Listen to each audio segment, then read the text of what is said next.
I'll give a brief introduction, but it is my joy and privilege to introduce to you my former boss, Dr. Albert Mohler, president of the Southern Baptist Theological Seminary, which has also helped sponsor this lunch today. So if you are interested in learning more about the programs and ministries of Boyce College and Southern Seminary in Louisville, Kentucky, the locals say Louisville, but I'm with Dr. Mohler that says it's not named after King Lowell, it's named after King Louis, right? So it's Louisville. That's what they would say in Kentucky. But Dr. Mohler is a dear, dear friend to me. His influence and example to me as a Christian leader, honestly, I think about him and his influence in me every single week. One of the things that I think about that you should read is an article he wrote many years ago called The Case for Theological Triage. You've got to read that. The other thing you need to know about Dr. Mohler, so visit his website, albertmohler.com, and be sure to subscribe and listen to the briefing. Now, I didn't get to listen to the one this morning, full disclosure, but I'm going to, okay? Who here regularly listens to the briefing? All right, good. About half of you. So the rest of you have got some work, all right? Do some catch up. But we're so thankful for Dr. Mohler. He is one of the smartest men that I know. He is a cultural commentator. That's why you're going to want to listen to the briefing. We're honored to have him and his wife, Mary, visit the great state of Florida in January. So we make this a tradition to find some way to get him to Jacksonville, and we're honored here. Please give a warm, warm welcome to Albert Mohler.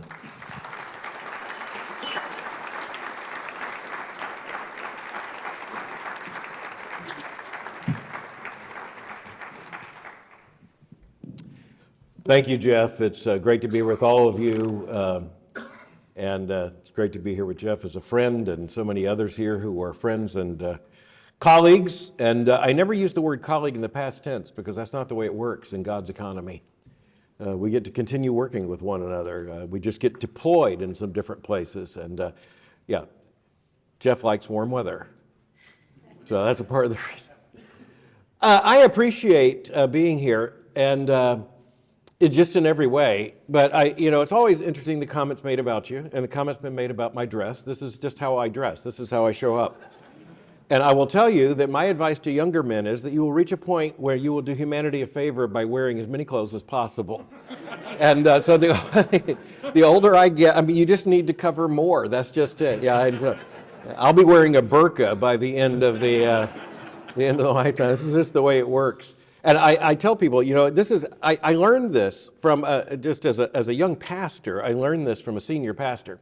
And he was quite senior. He was one of the most elderly men I had ever known. And he just continued in ministry into his 90s.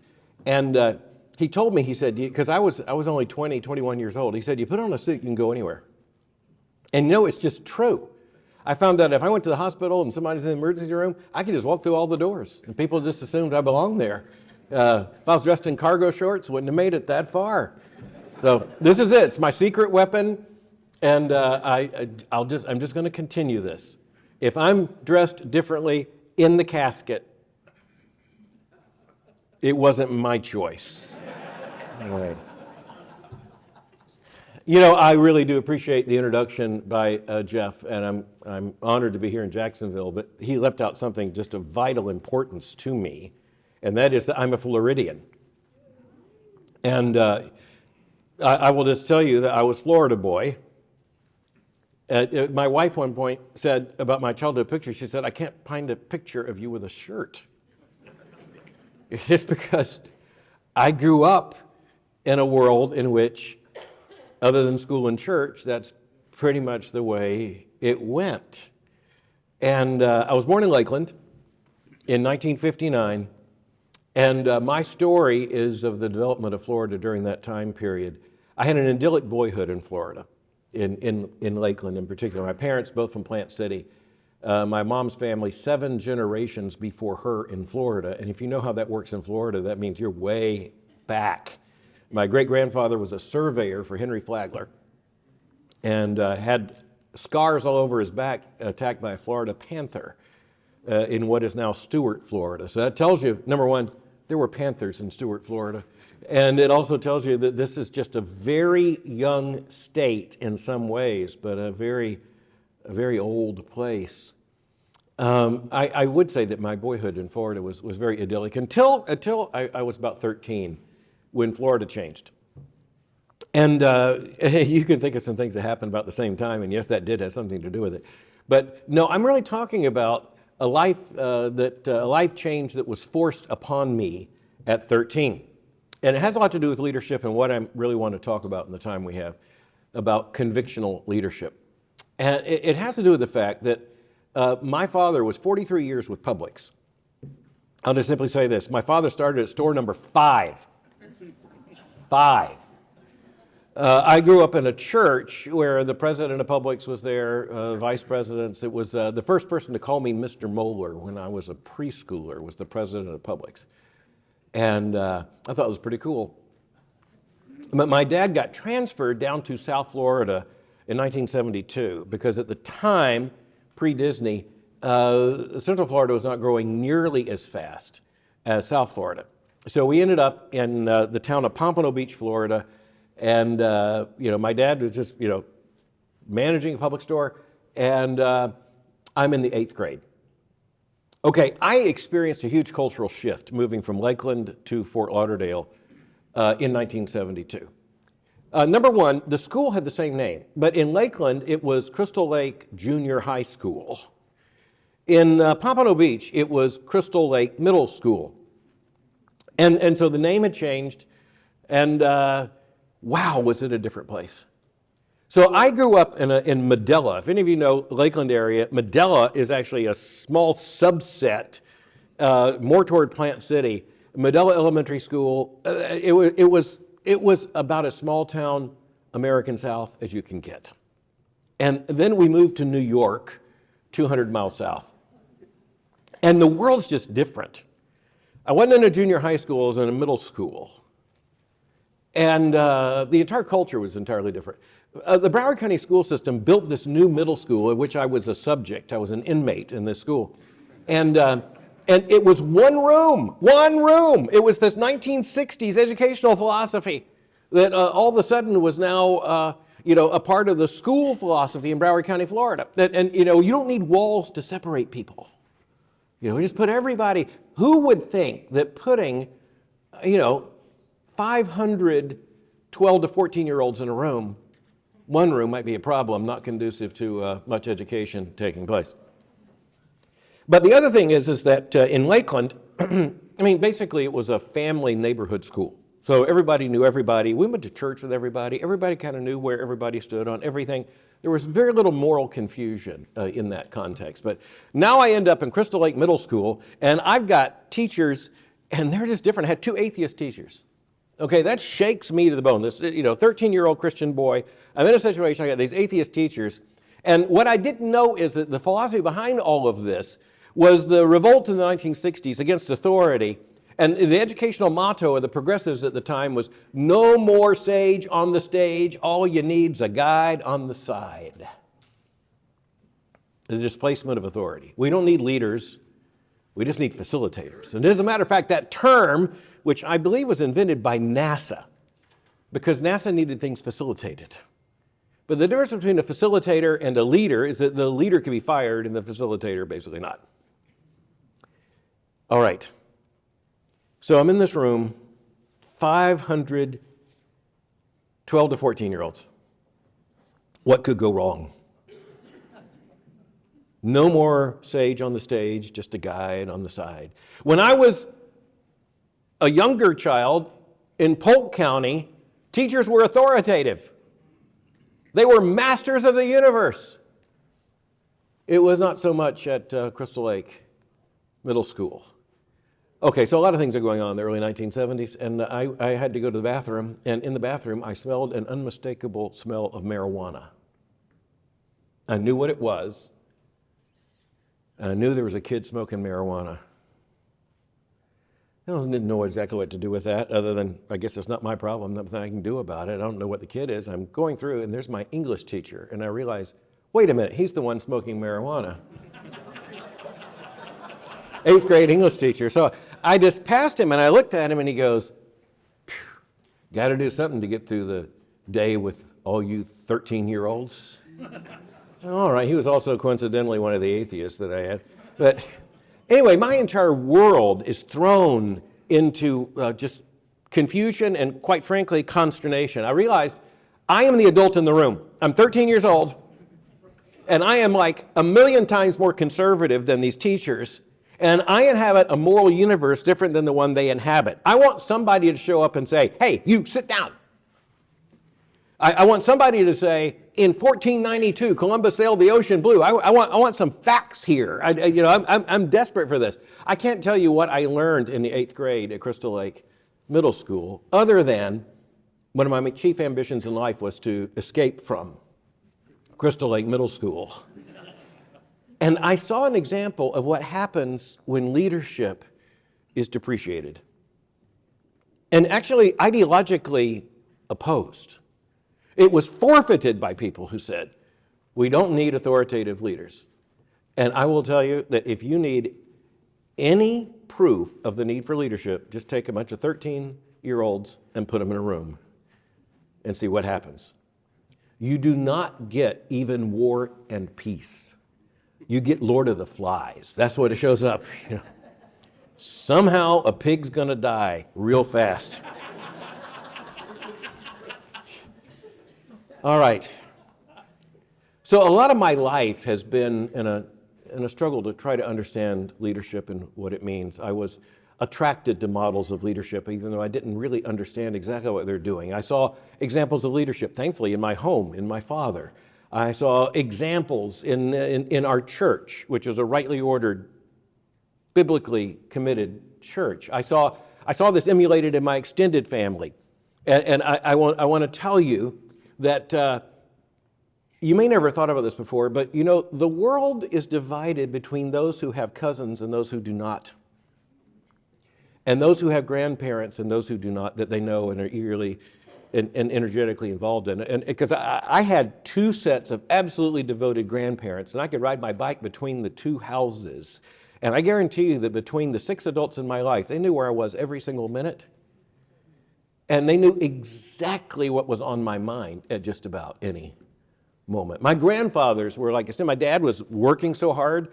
The grandfathers, at least later, had a little bit more time. One was a farmer. I spent so much time just with him and learned so much of life. I had these cousins with whom I'm playing and all the rest. I saw models of leadership. I emulated, tried to, as a boy, I wanted to grow up to be a man. That's the way it's supposed to be. I wanted to be like these men. I wanted to hang around and listen to them talk. I wanted to understand what they were doing. And then on the grand scale, far beyond anything I could touch, I was absolutely fascinated with history. I want to know, how did this happen? How did the American Revolution happen? It did not happen without leaders. There's a reason why.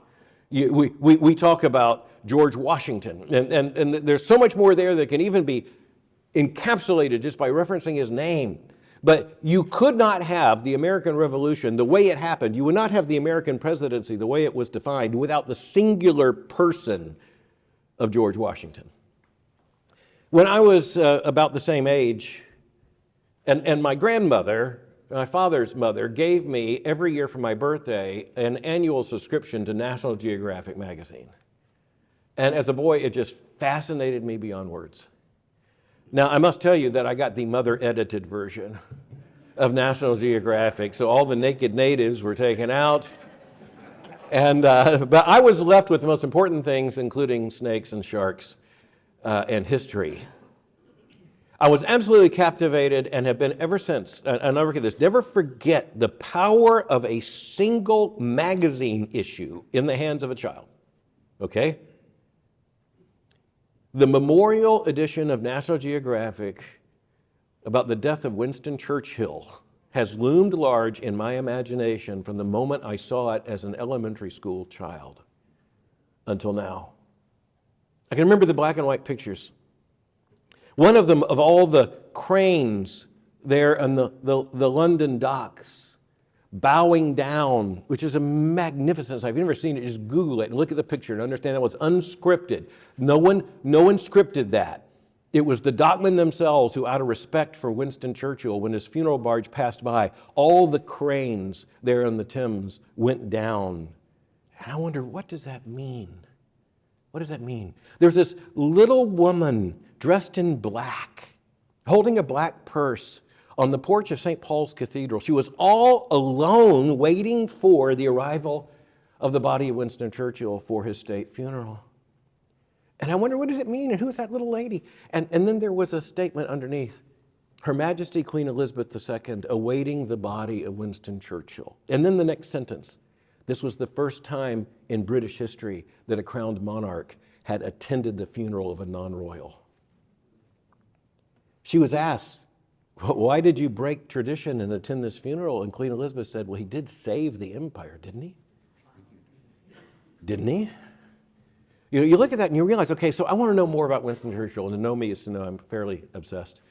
Not uncritical. We have to have, as a Christian, you have to have critical distance, but profound appreciation. I've wanted to learn from leaders, and I've wanted to learn about leadership. And to distill at least what I see as most crucial, I would say that the most important distinction is what I wrote a book about, and that's the need for convictional leadership. I think we need to understand that leadership is found just about everywhere, even among anarchists. Even anarchists have to have spokespeople. You remember that the Occupy New York thing? He said, we absolutely don't believe in any leaders. We don't have any spokespersons. Well, who's going to speak for you? Well, wait just a minute. We'll elect somebody. In other words, it's going to happen. That is, by the way, one of the lessons, which is a picture of Genesis 3 of Lord of the Flies. I mean, you can say we're not going to have a leader, but you know, one of those boys is going to be the leader. This is the way it's going to happen. By common grace, we need to understand that in every civilization, in every social context, leadership has emerged one way or the other. But you're not here because you're concerned with just leadership one way or the other. I think the distinctive Christian understanding of leadership is convictional leadership. And what I mean by that is that it's the transmission of convictions by leadership into effective common action. That's what leadership is. If you're by yourself, you're not a leader. You could be a thinker, you could be a genius, you could be an idiot, but you're not a leader. Leader takes plurality of people. And leaders are those who, by definition, have followers.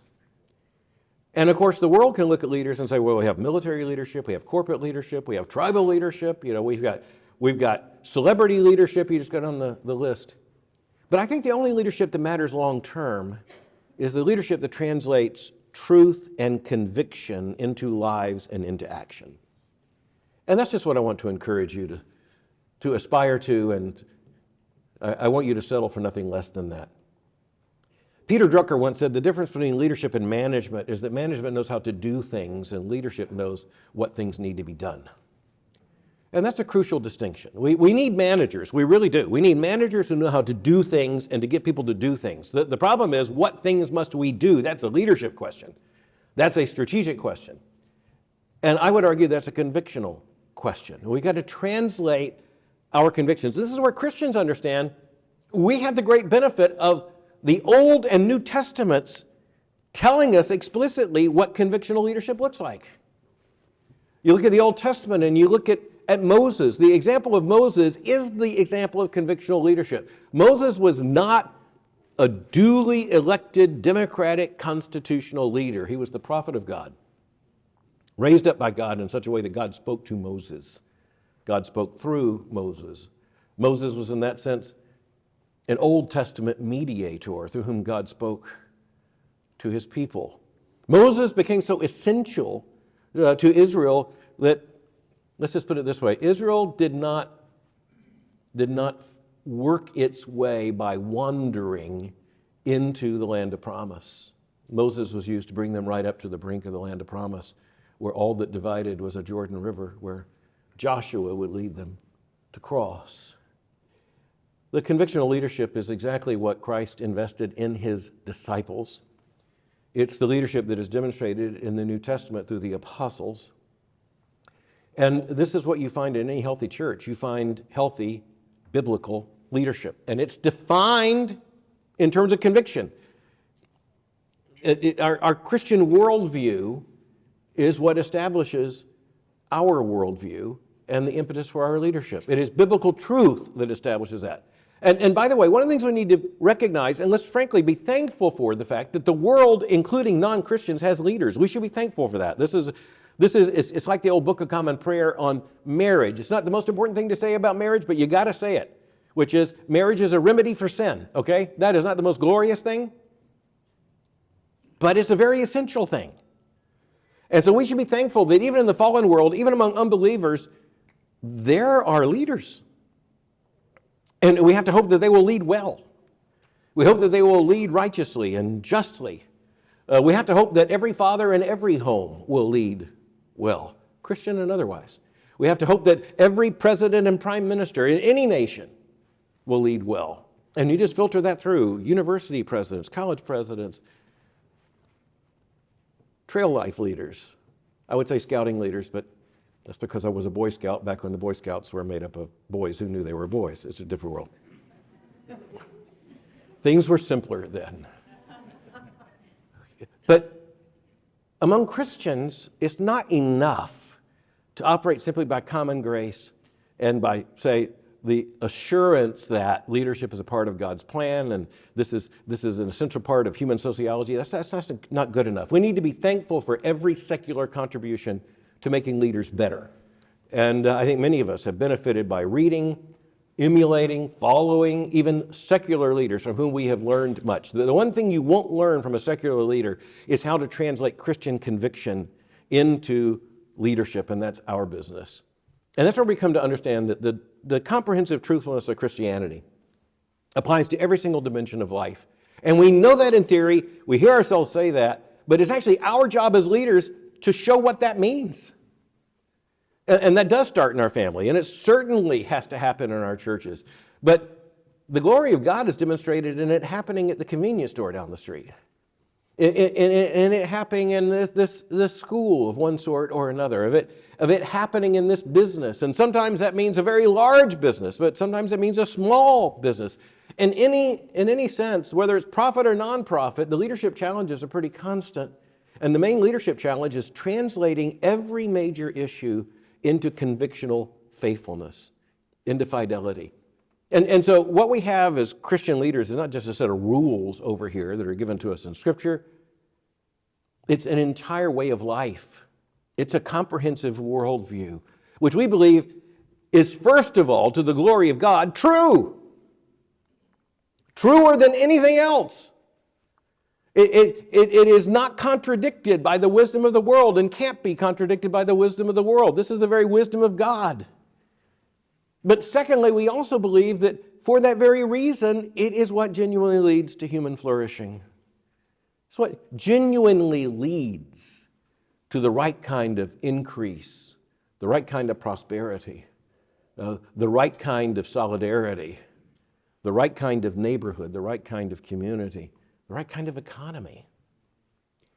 So Christians are those who understand that there is nothing wrong with markets and equity and profit. But they are temporal and not transcendent. Our stewardship is to translate those things into categories that lead to human good, human economy, human prosperity in this life. But ultimately, if our leadership is only about this life, well, as the Scripture tells us, we're of all people most to be pitied. Our leadership, and that starts in the home for Christian parents. It starts in the church, but also in terms of our engagement and tasks of leadership for the larger society, the increase of it insofar as the Lord blesses and judges that leadership. It will not be primarily in the annual reports we have filed in this life. It will be in the judgment of God when all things are revealed in the age to come. You know, in that judgment, I'm quite confident we're going to discover that the scales of leadership were not what we thought they were. I think there are going to be some very quiet men that people didn't think were doing much who are going to turn out to have led many other men to Christ and many other lives to productivity and flourishing and faithfulness. I think we're going to find out that many of the people the world thought were the greatest leaders were actually more, well, book authors and seminar holders than anything else. One of the great aspirations of my life, and I say this with a Christian heart, I pray, is that on that day, I hope what was thought of my leadership on earth is at least not contradicted by the judgment of God. But I pray validated, not to my glory, but to God's glory. I know that will only happen if I am, as a leader, am convictional, standing for those things that are true and not the things that are untrue, standing for the comprehensive truthfulness of all God has revealed in Scripture, being willing to stake my life, and frankly, as a leader, the lives of others on that truth, holding fast to the gospel of Jesus Christ, but understanding that we are left in this world for God's glory, for a purpose, and that means that every mouth that is fed, every diaper that's changed, every shelf that is restocked, every transaction that is righteously conducted is not only for the good of human society, but in its own way, as God made us in His image for His glory. And the world doesn't really recognize that. In fact, as a matter of truth, the average executive in this country is looking no further than the next quarterly report. To be a convictional leader, to be a Christian, is to understand our ultimate report is eschatological. And if we ever lose sight of that, our leadership will become very tragic indeed. So thank you for the opportunity of being with you. I just mean to encourage you in leadership and as leaders, and I want to encourage you to dive deep into conviction and understand the only leadership that will matter, that is distinctively Christian, is convictional leadership. And that is my deep conviction. Thank you.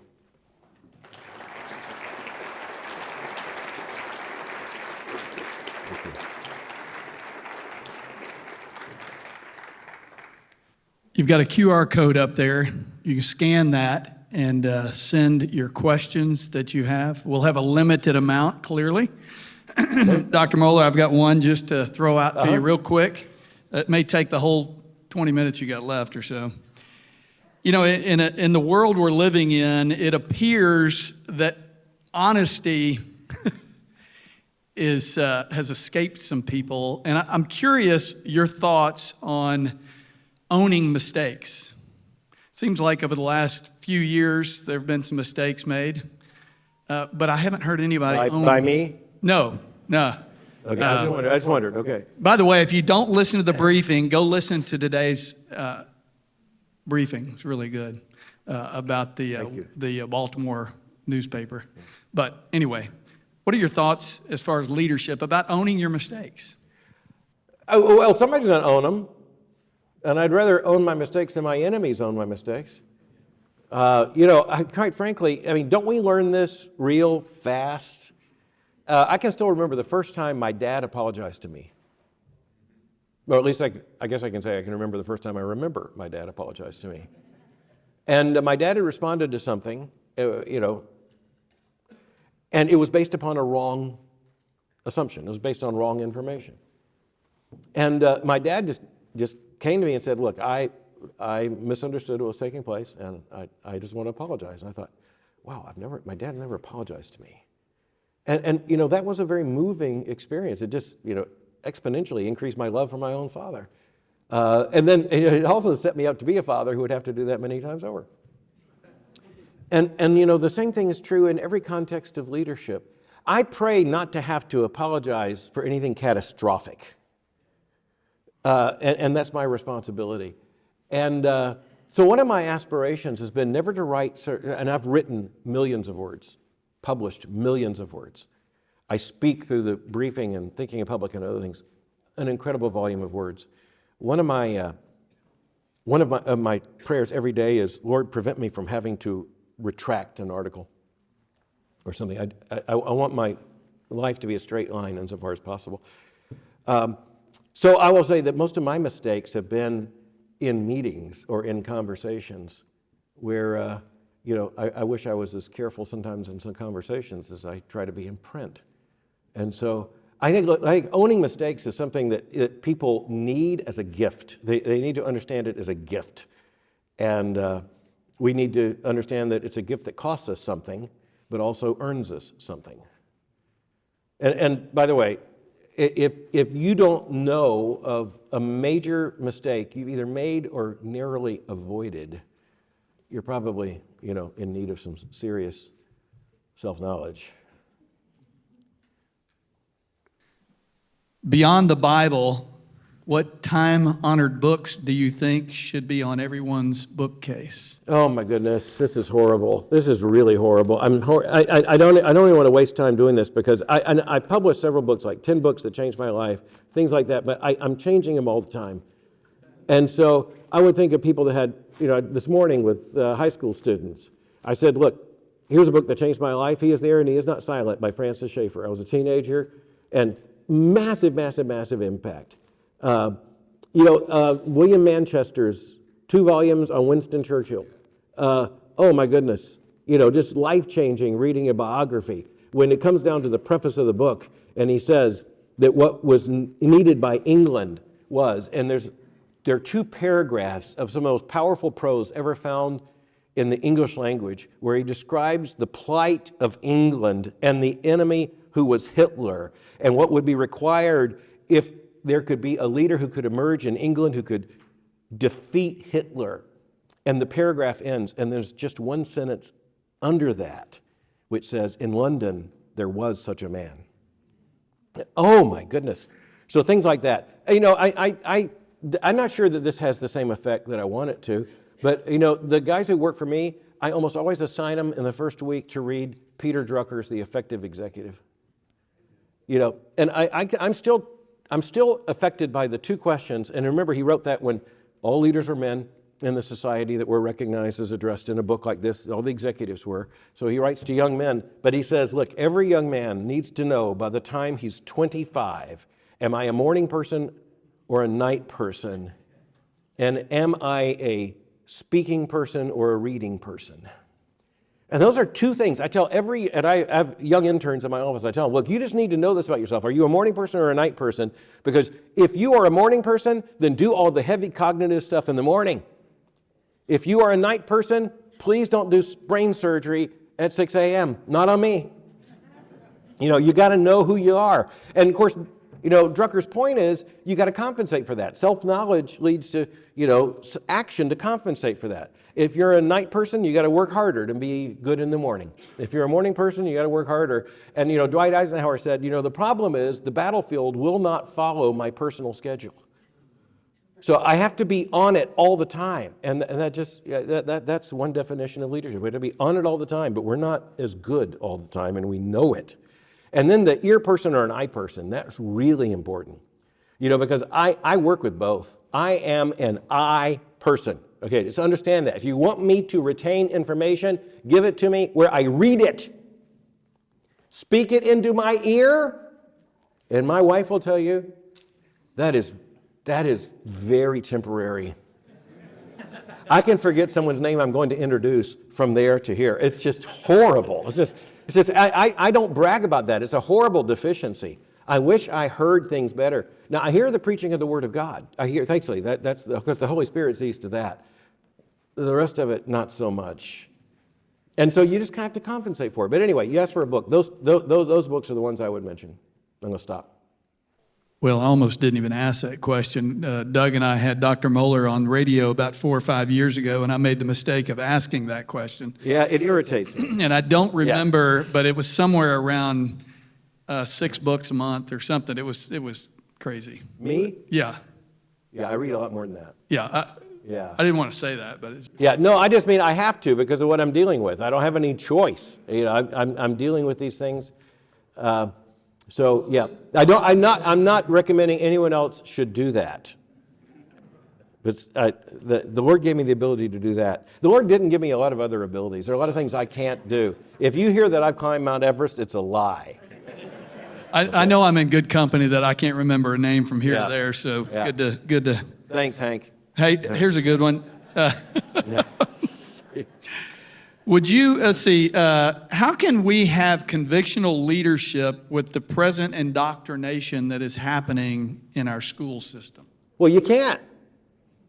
Not if the school system gets to indoctrinate the kids. You can't. Look, I wrote 30 years ago that we need an exit strategy from the public schools. okay? So my argument is not looking worse over time, all right?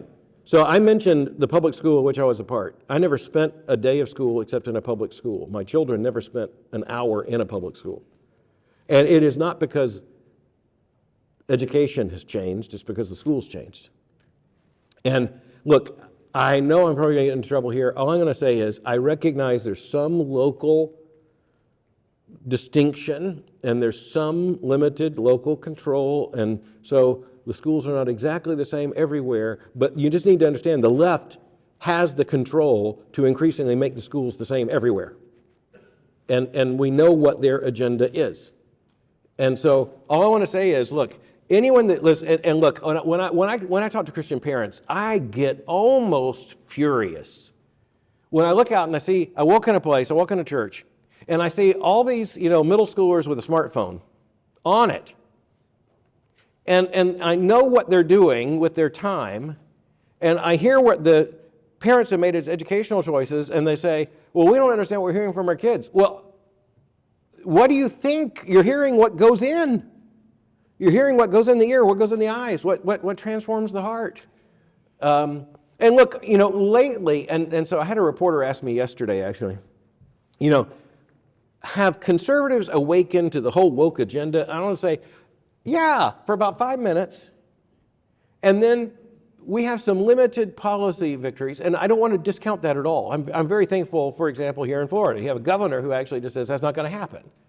And you have a state legislature that's increasingly very alert to these things. But, the fact is that liberals count on conservatives being distracted by such things as parenting.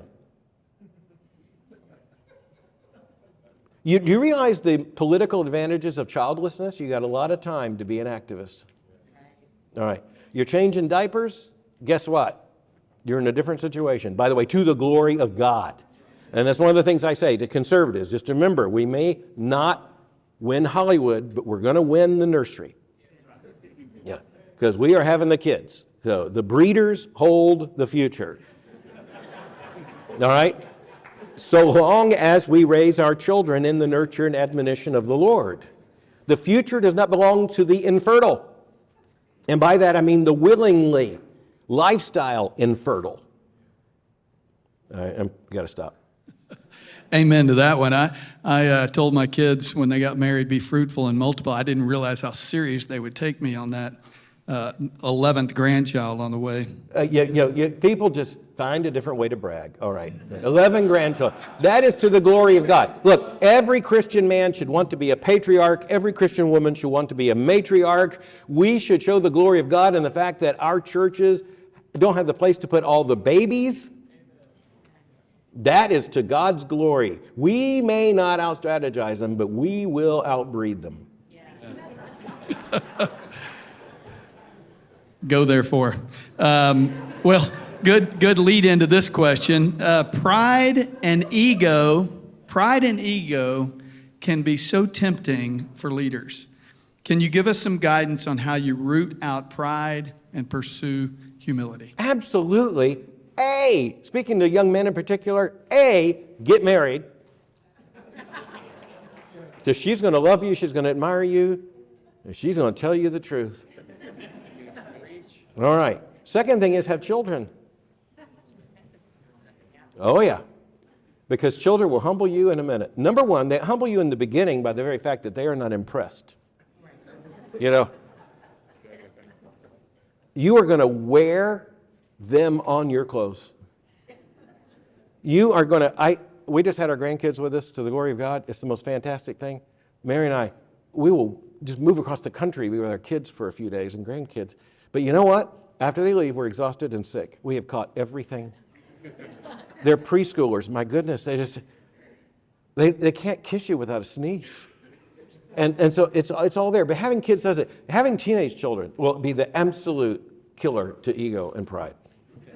Because, it's just amazing. Our first child is a girl, now the mother of 3 grandchildren and a pastor's wife in Washington, D.C.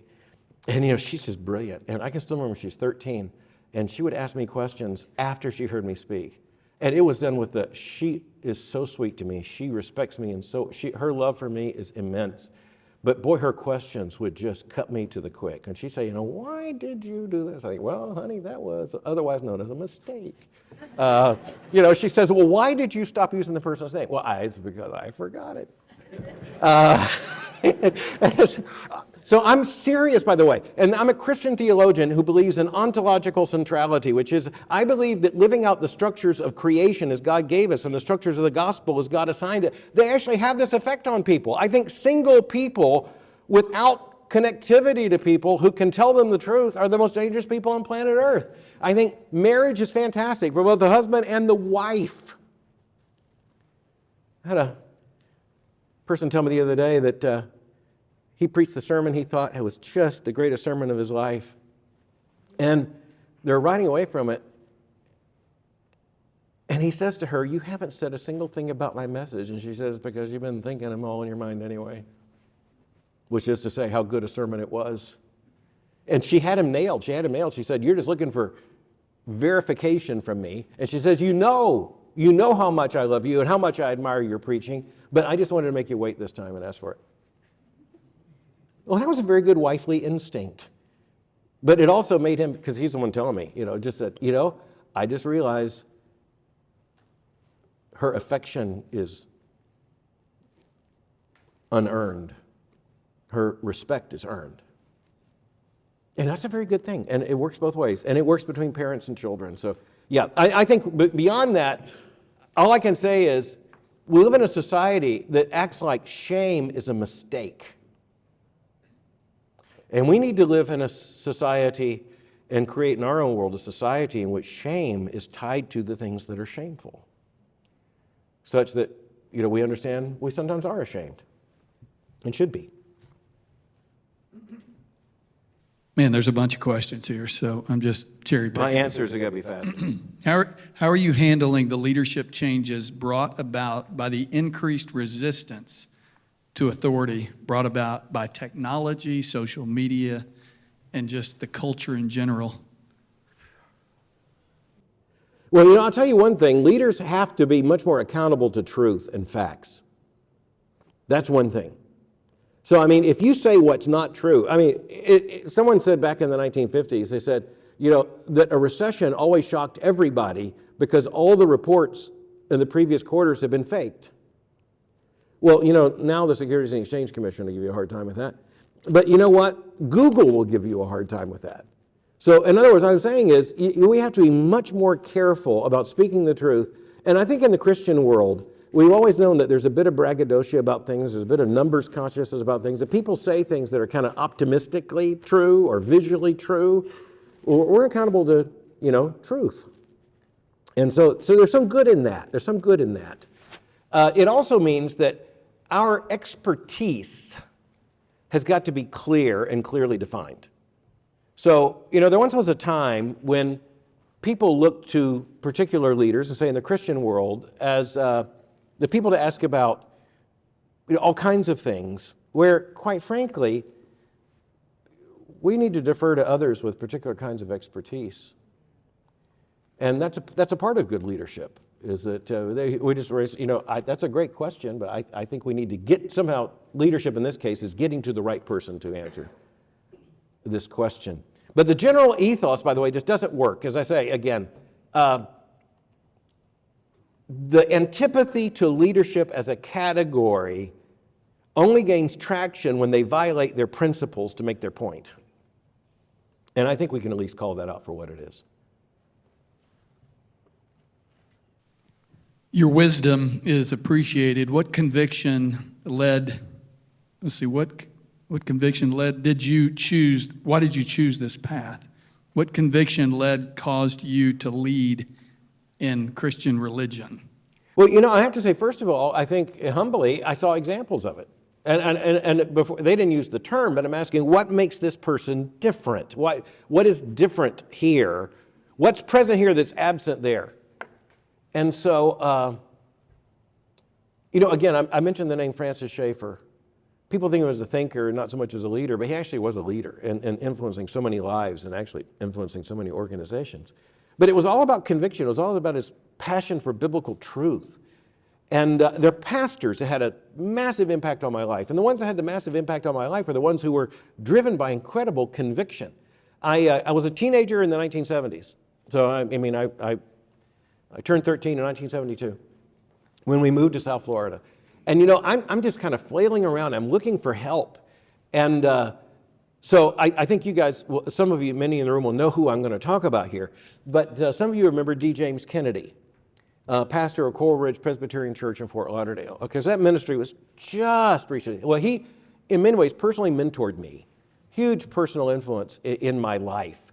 I had the honor of preaching the 75th anniversary of the church just last year, I guess it was, and the 60th anniversary of the school. I'm going back to preach there in just a matter of weeks in Fort Lauderdale. And, that tells you something about American Protestant life, right? The fact that Coral Ridge Presbyterian Church is having the president of the Southern Baptist Theological Seminary to come and preach, partly because the Presbyterian pastor mentored me as a Baptist. The one thing he could not do is make me a Presbyterian.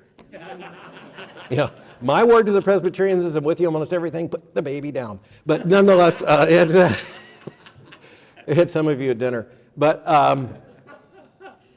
Jim Kennedy was preaching, and when other people were shying away from so many of the issues, he started directly addressing them. And I just saw, okay, here's what happens. Because I watched the congregation, I'm just a teenager, but I see, okay, if he talks about this, then dads talk about this. If he's preaching about this, then all these business people in Fort Lauderdale are now thinking about this. They're now accountable to this. He's changing lives by defining conviction. This is what God says. This is what the Scripture teaches. This is what marriage is. This is what truth, in a world where it's saying truth is an existential, socially constructed reality, here's Kennedy preaching what it means when the Bible says truth. So I was just drawn to that. And again, even I mentioned Winston Churchill, and another one of the great heroes of my life is Martin Luther. I'm not a Lutheran either, but I am in spirit. I told people I killed a wild boar last year, not single-handedly with a gun. It was bullets were involved. Proudly, I will say one bullet, but nonetheless, I killed a wild boar, and full tusks and everything down at Lake Okeechobee. And the mounted boar, which my wife thinks is the most hideous-looking thing, it's going to be hanging in my study, formal library, and I've named him Martin Luther. And I named him that because the Pope, in excommunicating Luther, released what was called a papal bull, his declaration of excommunication. The first words of it are, Exurge Domine, rise up, O God, a wild boar has invaded your vineyard. So Luther was the wild boar, so I'm going to have him hanging right by an old portrait of Luther. And Luther's the guy who said, look, here I stand, I can do none other, God help me. That's leadership, to stand before the world and saying, this is God's truth, I've got nowhere to go. You can kill me, but I'm not going to recant. And so I've drawn power from that kind of conviction and leadership. And as I said, I mentioned Churchill. I do not believe Churchill was a believer. I believe he believed in Christianity. I don't believe he believed as a Christian in Christianity. I say that with tragedy. But Churchill managed to put conviction into British hearts that Hitler was an evil man that couldn't be persuaded, who had to be defeated, and that Britain could do it and had to do it. And he understood it couldn't be alone. One of my favorite places, I did the briefing from the Churchill War Rooms just a matter of a few months ago. And it's very moving to do that, and to be down in that space. This is where Churchill waged the war. My favorite place to take them is to Churchill's private bathroom, or what they would say is private water closet, his private toilet. And he would go in there and stay there for a long length of time. And it was his private, nobody could invade his space. And only after the war did they discover there's no plumbing.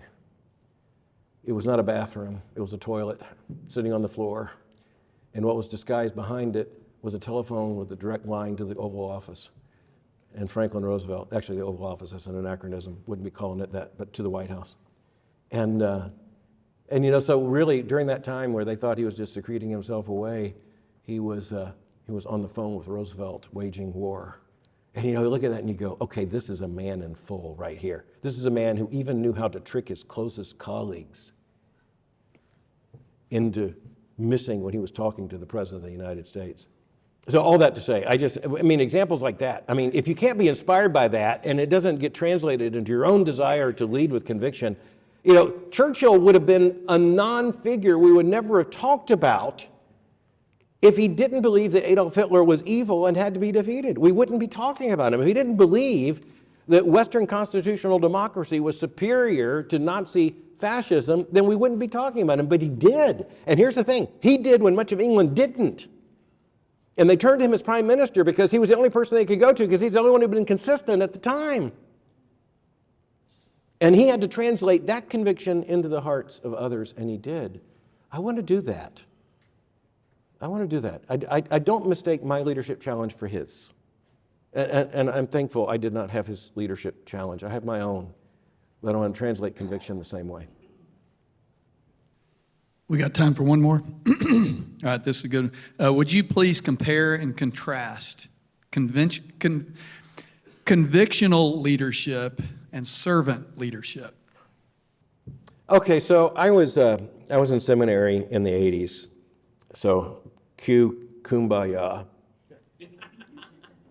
Yeah, I can tell about 5 people got it. Servant leadership was just one of the things, It can't be wrong, right? He who would leave must be a servant. I mean, that's scriptural. This is Jesus. So, it's absolutely right. The problem is that a very servile understanding of servant, I think, became what people were thinking about. First of all, that means the servant of God. And then it means those who serve God's people. But that is not always consensus leadership. This is what, again, a father in a home, a parent in a home. Servant leadership is actually doing what you have to do for the family to survive and to thrive. And you're doing it as the servant of these children, but you can't act functionally as if you are their servant. Does that make sense? And so I think it gets culturally very confused. And I think it led to a lot of people stepping back from any meaningful leadership. On the other hand, if we do not constantly keep in mind that we are the servant of God, called to be the servant of others, and that our leadership is only authentic insofar as it really does serve as the servant of others, I think then we lose everything. So, in other words, can't be against servant leadership. Christ commanded it. But I think we have to mean that doesn't mean what the therapists of the 70s suggested that it meant. And like I tell people, the hard things of leadership are the things you get paid for. Duke McCall was president of Southern Seminary when I was a seminary student, and I just finished 30 years in this role, 30 years in this job. And he served for 30 years in this job. Southern Seminary is 170-something years old, and 4 presidents have served 30 years. And I think that's a large part of the strength of the institution. And Duke McCall told me, he said, and this was more true because he obviously, 1952 to 1982, there's no social media, there's no digital age or anything. But he told me, he said, an institution doesn't need a president every moment. But when it needs a president, only a president will do. And he said there are moments unpredictable that arise, and the president earns his entire salary in 25 minutes by doing the right thing, which is almost always the hard thing. And he said one of the reasons you have the president is that somebody can take the blame for doing the right thing, which is the hard thing. And I think, that's actually a phenomenal insight into leadership. And I think, again, it's translated in the home, in the church, in the community, and in corporations and nonprofit organizations, ministries, everything we do. In a family, in the ecology of a family, or in the life and fellowship of a church, most of the time it's not a members meeting. Most of the time is teaching and fellowship and just doing what Christians do. In the life of the home, most of it is work and play and doing the dishes and changing diapers and going to a Little League game and doing things like that. And you can look at it and say, well, you don't have to have really strong leadership right there. And yet you look at it and you go, no, wait just a minute. This Little League team is not a self-organizing reality. This is actually a defiance of the laws of physics right here. You got 25 10-year-old boys on a field, and nobody's dead, Nothing's been set afire. They're actually working as a team. I think we know that isn't a remarkable leadership achievement. So hats off, Little League coach. And you look at a situation in which, there's mayhem, things are going wrong, and then someone just stands up or walks in the room, and everything settles down. Everything kind of settles back into its normal, productive state. I think leadership is always there, but it's in those rare moments when someone has to open his mouth, that's convictional leadership, and say, here's what we're going to do because this is what is right. Well, that's where the absence of Moses would change the entire Old Testament and the story of Israel. This is where the absence of the Apostle Paul would change everything in terms of the church. And, the Apostle Paul actually spoke about when he had to stare down Peter, face to face. Leadership sometimes comes down to that. If every moment were like that for a leader, we would all die quickly. And our tenure would be very, very short.